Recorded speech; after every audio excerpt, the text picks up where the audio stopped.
Well, welcome back into another season of Faceoff here on the State Champs Network. I'm Sean Baligian. It is a pleasure to be with you and a pleasure to be with my pal as well. Once again, the coach.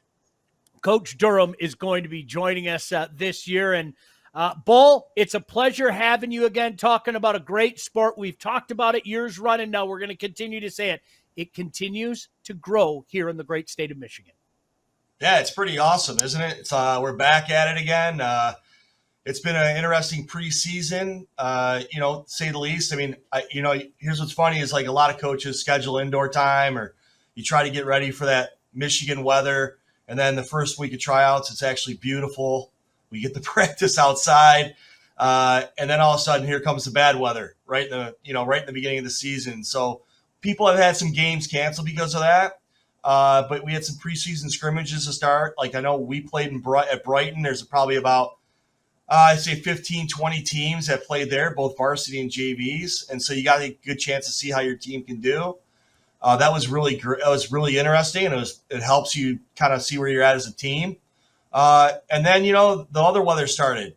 But I think, for this season, one of the big issues that happened right before the season, probably a couple of weeks, maybe 3-4 weeks before, is that we have a discrepancy with the refs and their pay. And it's really kind of it's tough because, there's two sides to every issue. I see positives on both sides from their standpoint. But unfortunately, the kids are the ones that get to suffer. But I think overall it's going to work out. It's going to take time from both sides. I talked to both ADs. I talked to refs. I sat in a Catholic League meeting for the coaches, and we were there for a couple hours just talking about, our ref situation. And it's unfortunate that it came to this. But, public schools and some private schools have budgets already in place, and we just can't change those things, and it's really difficult.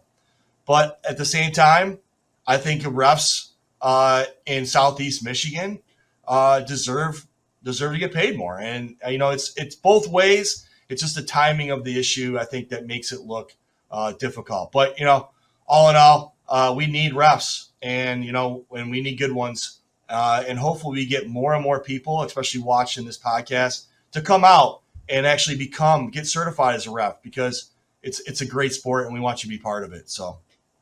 I will echo your sentiments 100%. I think that is something, it's not only a lacrosse thing. I think it goes all across the MHSAA. Our officials are so important to us, and we want to encourage guys to come out and give back as they can and have some fun doing it as well. Understanding it is not an easy job. And unfortunately, there are some wiseacres out there. That's to put it mildly, but I'm with you. Greg, this is something I hope being the key and operative word, that we can settle quick, fast, in a hurry. Because without the officials, boy, oh boy, there's, as the promo says, there can be no game. So the officials mean the world to it. Yeah, so hopefully that'll get worked out, and we just keep moving forward. It hasn't affected my games yet, but I know it will. It's just we're going to have a shortage of refs that decide, they're not going to ref because – it's not worth their time because, inflation and other things have affected the economy. And that's what it boils down to, a lot of those type of things, travel as well. But hopefully it gets better. Yeah, that's all. No doubt about that. Yeah, just like the weather, it seems like you and I talk about it all the time. I mean, it'll get better. There's no doubt about that, but you don't know what you're getting this time of year. You're going to get some nice weather. You're going to get a ton of rain. Certainly, we've seen a lot of that recently, and that's something, Bull, that you're used to, both going back to your playing days and certainly all the years you've coached at this level. You have to deal with it here in the great state of Michigan. That's just the way it is. Right, and on top of that, spring break just happened. So, a lot of the schools they went on spring break. They lost practice time to develop their teams. I think the benefit is that happened really early this year. And my guys, they get 6 days, and then they come back. We have 2 practices, and then like tomorrow morning, we're leaving for Toronto. What's going to happen in Toronto? It's supposed to snow. So, but we're going to play a couple teams in Toronto. It should be a great experience for the guys. And then we get really kind of the heart of our season rolling. We've already played 2 games. But it's right now, next week, it's going to be where everything gets rolling. You're playing 3 games a week basically to get the season going. One of the things we love to do on this show is we like to put out our own little rankings, and Coach Durham is a huge, huge help with that. And initially what we do is we put the 2 divisions together, and we just look at the 10 best teams like you see in many other sports. So, Coach Durham, without further ado, why don't we take a look at our inaugural rankings heading into this new campaign? So this ranking is, it's going to be fluid throughout the season because a lot of these teams I just haven't seen yet or seen them play games against each other and so on. But there have been some really big games that kind of have set the stage. I did play Brother Rice. They're a machine. You got to, they're the state champs. We're going to leave them at 1. They may not have like that superstar, but they are really well balanced and they are athletic as all heck. So they are just they're gonna have a pretty good season. They actually play one of the best teams in the Midwest this weekend. A couple of them. They're playing Wheaton Academy and they're playing, I think, St. Viator out of Illinois. That should be interesting, and they should have a pretty good trip there. I think they're gonna fare well. They did lose one of their better players, I know, for an injury. Hopefully we'll see what happens with them. But they're going to be a pretty solid team as usual. CC and Country Day are 2 and 3. Only reason because of that, CC beat Country Day by 2. And I tell you what, those are 2 teams that are really, really good. Catholic Central is another really balanced team. They don't have all these superstars. They're just really young and they're just hungry. And then Country Day, I tell you what. Chris has done a really good job over there. They are loaded with talent. I think they have 4 or 5 Division I players committed. They're just going to be a team to reckon with throughout the year. And I'm going to say this. I think that they might be the number 1 team in Division II.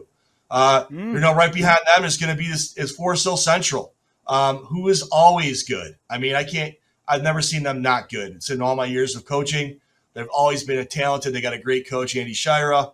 And then right down the street from them is East Grand Rapids. I mean, those 5 are always in the mix. And then who's at 6? Heartland, who won the state championship, first public schools team to win the MHSAA state championship. They're at 6 right now. Give them a chance to climb up that ladder as well. And then the last 4 are kind of ones I kind of just put on the board because I think they're going to have impacts this year. I think Forest Hills Eastern is going to be a solid team. Grand Ledge has 2 of the best players in the state and maybe the best attackman and one of the best face-off guys. They're a really a team that could really kind of climb the ranks and make some waves. Then you got Birmingham United, who's got some really strong players as well. They're going to be really solid. And then finally, end up with Grand Rapids Catholic Central, who is always going to be athletic. They have one of the best defensemen in the state. I just feel that that's a really solid top 10.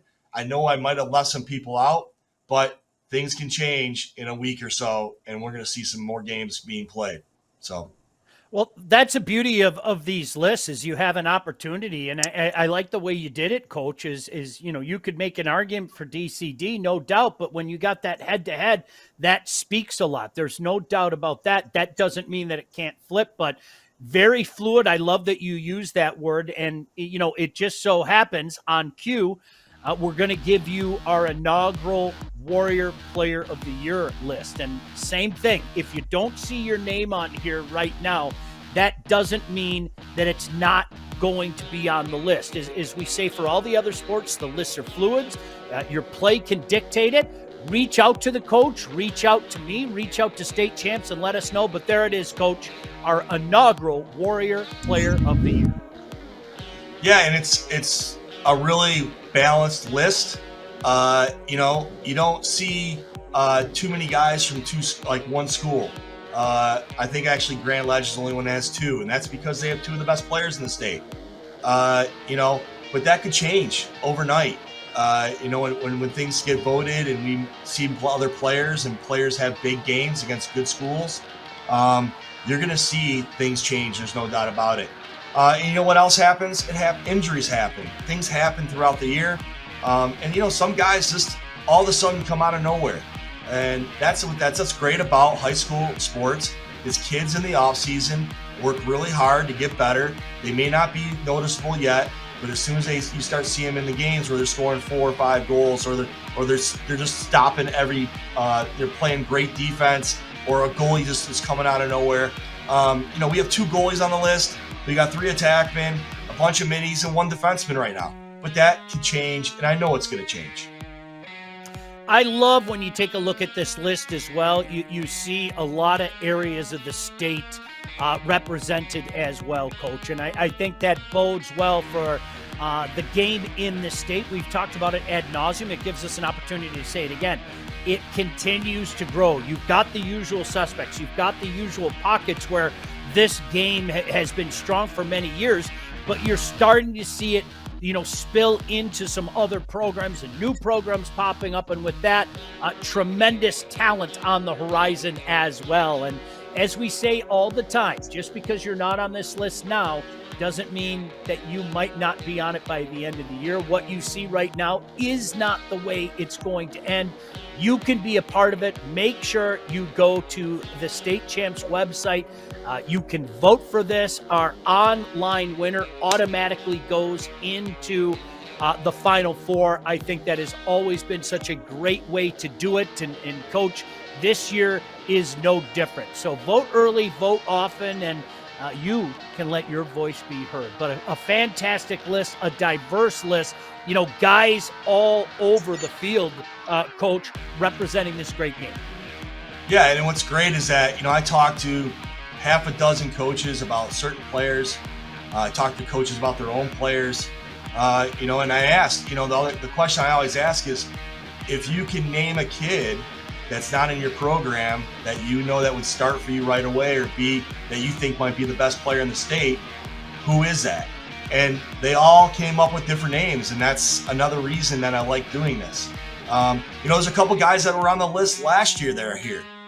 They're back, and they're still playing really well. So, you know, but like I said, it's really early. This is an early list, and I eventually I'll tell you right now, we could probably see some things change. Once again, make sure that you are a part of this. There's our criteria. We live by it. We make our decision by it. 30% performance throughout the season, 20% level of competition, 20% online vote, 15% big game performance, 10% team success, 5% highly recruited athlete. Chances are, if you're on this list, you're going to click that box. But again, the online vote is so important. We urge you to go out and be a part of this and vote and support your guy, so to speak. Once again, he is the coach, Greg Durham, the head man at Orchard Lake St. Mary's. My name is Sean Baligian. Coach, I hope you and the boys have your passports. You're going to be traveling over the bridge and traveling to the Toronto area. Just a couple of the great games all around the state and even outside of the state this week. Yeah, you know, so a couple things stood out. Like, I know CC Cranbrook, that's coming up. That's a Catholic League game. You know, Livonia Stevenson. Actually, we're going to play them this year, and I'm interested to see how they do at Troy Athens. That's going to be on Thursday. Friday, I put my old stomping grounds, Northville at Wall Lake Western. We'll see how that goes. And then, you know, you have the out-of-state matchups I mentioned before. Us and Rice, we're playing out-of-state. We're playing St. Michael's College Prep. And, you know, Rice is playing Wheaton. If you had that opportunity to see one of those games, which you probably won't, but you might be able to see Rice if it's online. Sometimes those kind of games get put online. And then, you know, Saturday, like we talked about, we interviewed Coach McElroy before from Cass Tech, and I'm really excited to see how they do. They've really kind of risen and gotten a lot better. I think they won a playoff game or two last year. I'd really like to see how they – and, you know, there's another couple new young programs that you always want to see. Allen Park at Elsie. Ugh, I forgot that. That is going to be – that's great. Like, these teams are probably still developing. They're probably – they're not quite where, you know, everybody wants them to be yet, but they've got kids, sticks in the hand. They're playing lacrosse. And then, the last game I put on Saturday was Hazlitt, Grand Blanket Hazlitt. Both those coaches at Mid-Michigan battle. Hazlitt actually played Forest Hill Central like 1-goal game, and they did really well. And so I'm really interested to see how they do for the season too. I love scoreboard watching this time of year and looking at some of the matchups. There are a couple on Thursday, Coach, that I wanted to bring up.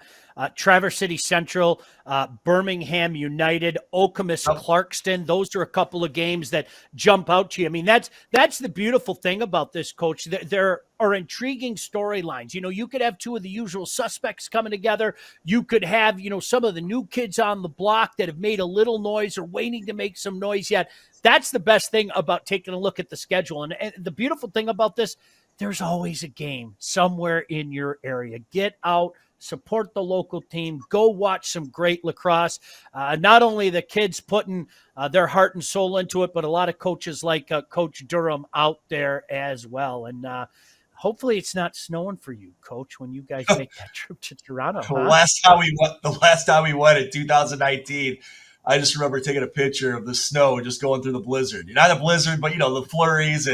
But hey, it's lacrosse season. I was talking to one of the assistant coaches from another program the other day, and he was saying, "Isn't it crazy how we have all this lacrosse right in the heart of season, and usually it's raining and the weather's not very good and it's cold, and then all of a sudden it just gets too hot." Yeah. I go, it's typical Michigan lacrosse. That's what it is. So hopefully we get a couple good days here and there. But it's like it's Goldilocks and the Three Bears. We can't get it just right. I mean, it's too hot, it's too cold, it's too mushy with all the rain.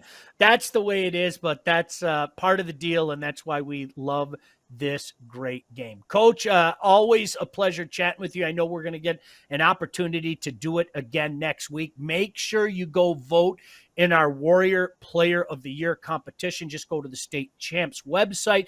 You can make your voice heard. We've got a special treat for you, though. I need you to stay tuned for a really good reason, because Elizabeth Coon is going to be along, and we have state champs girls lacrosse coverage coming up as we debut the draw.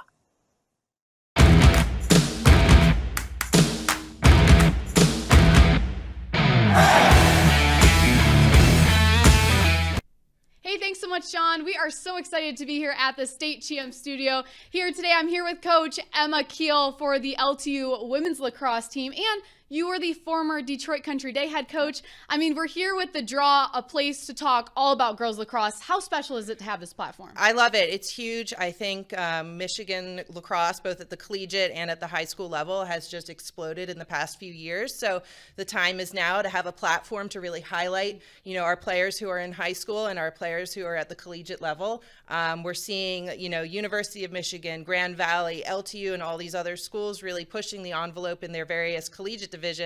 And, I think it's really caught on at the high school level, and we're seeing some really great lacrosse at the high school level. And you've had a lot of success both at the high school level at Detroit Country Day and the college level here at LTU. Just talk about the difference. Yeah, there are some big differences. The rules are different at each level. The pace of play collegiately is a little bit higher than at the high school level. High school is definitely a little bit more developmental. You get into the nitty-gritty of teaching lacrosse, and at the collegiate level, it's more about tactics and letting the players play. But just great experiences overall at both levels. Yeah, and talking about your high school success, we got to talk about the state championships from last year. Let's start in Division I. Brighton took home the state championship against Grand Rapids Forest Hills Northern. What did you see in that matchup from Brighton? That was a repeat of the previous year. Brighton is just a scrappy, really well coached by Ashton Peters athletic team. Same thing with Forest Hills Northern. They run a really complicated zone defense that definitely tripped up my group a couple times. So it was a stellar matchup of some really great advanced lacrosse, with Brighton coming out on top. Led by a really great group, and they're returning a lot of their players from last year, led by Ella Toth, Cece Mainhart, and Georgia Gill. I think we'll look for them to make another run this year for another title. Yeah, absolutely. And you mentioned Forest Hills Northern. They also had a great group out there. Yep. They made a great run. Yep. What did you like from that group? You know, I think they're just, again, really well coached, very disciplined. They run, like I said, a zone defense, which we don't see a lot at the high school level. So I do think that was a big part of their success. They're led by Mia Dye, who's committed to play at Bryant University. Tremendous athlete and attacker, just a huge threat on the offensive end. They have a new coach this year, so I'm really excited to see if they kind of stick with some of their old traditions or throw some new schemes into the game plan. But you know, again, they'll be very competitive within their region. Yeah, absolutely. And you took home the state championship Absolutely. leading that Detroit Country Day team. How special was that moment? Just walk us through it. Yeah, you know, it was a great moment, especially after the year before where we battled in that, you know, double overtime with EGR. So, you know, I think at the final whistle of the 2022 season, we really made a commitment to work hard to get back and win it. And luckily we had the experience of being there on that stage. And, you know, naturally EGR gave us a really great battle. They're a very well-coached team, Coach Megan Lloyd at the helm there. It was a great game, you know, as competitive as you could want, probably a little too stressful for me. Yeah. But, you know, we came out on top. We played fast. We played with, you know, creativity. And it was just a really awesome experience. Yeah, you can see the excitement of this group. What made them so special? You know, they're just a really passionate group, really high lax IQ, really high creativity, great group of athletes, and just an incredible group of leaders with my captains, Hadley Keating, Emma Arico, Sadie Rifkin, and Alessia Sessa, who are my captains and who will be captains this year. So, you know, looking for them to repeat back to back. Yeah, absolutely. We've got to give some credit to East Grand Rapids. Absolutely. You did earlier. Yeah. What made that group so special You and know, hard? I'm a huge EGR fan. Yeah. They are an athlete factory. When you look at their depth on their bench, it is just tremendous to see the amount of athletes that they have within their program. And then Coach Megan, you know, again, at the helm, leading the way with, you know, pushing the envelope in terms of bringing her collegiate experience into that program.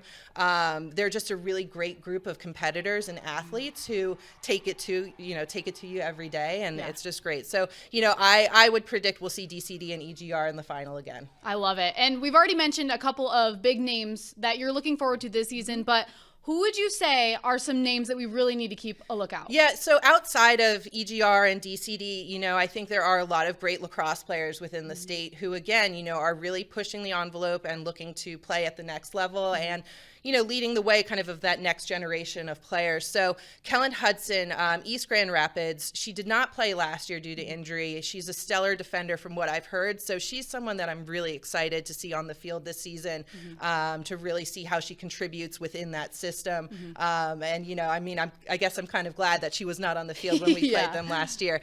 Claire Morosi, Grand Rapids Catholic Central, just a phenomenal athlete. She has the power and the athleticism to lead her team. I think Coach Duda, who was there last year, really set a strong foundation.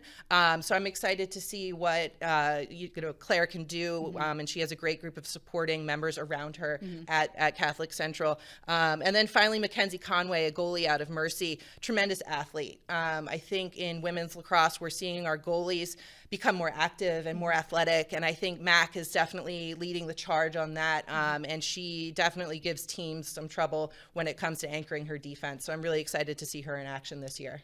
And you've had a lot of experience with a lot of these teams, played against them, know them well. We're excited to see your top 10 each and every week. So week 1, who's at that number 1 spot? So Detroit Country Day, they are returning every single starter from last year. They have a strong group of seniors who are leading it, juniors who are supporting that cast, and then a couple of freshmen who I do think will have an impact this year. So DCD, in my opinion, takes that number 1 spot right now. EGR coming in at number 2, again, just a classic Michigan team. You know, I think that they deserve to be up there in the rankings, super athletic. They return a lot of their players from last year as well and bring in players who didn't get time last year due to injury, like I mentioned before. So I'm excited to see kind of what they bring to the table, and maybe they might have a new look. Just a great team to watch. And then the third team, Rockford, you know, I think that they've kind of been off the map a little bit. They play an extraordinarily hard schedule, both in conference and then out of state as well. They're really challenging themselves. So I do think that they'll be battle tested by the time postseason gets around. And I think that we'll see Rockford back up in the rankings again. Absolutely. Make sure you guys check out the rest of the top 10.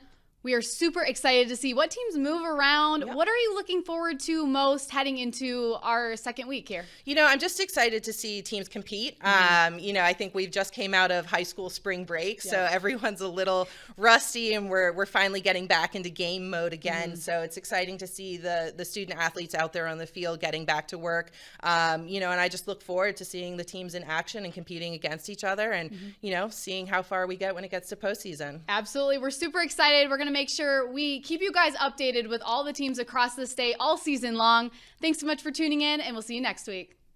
State Champs Faceoff and The Draw is presented by Lawrence Technological University. Be curious, make magic. Faceoff and The Draw is also brought to you by the Michigan High School Athletic Association, promoting the value and values of educational athletics. The Michigan Army National Guard, a proud sponsor of the MHSAA. Warrior Lacrosse, Michigan-based, Michigan-built. Visit warrior.com.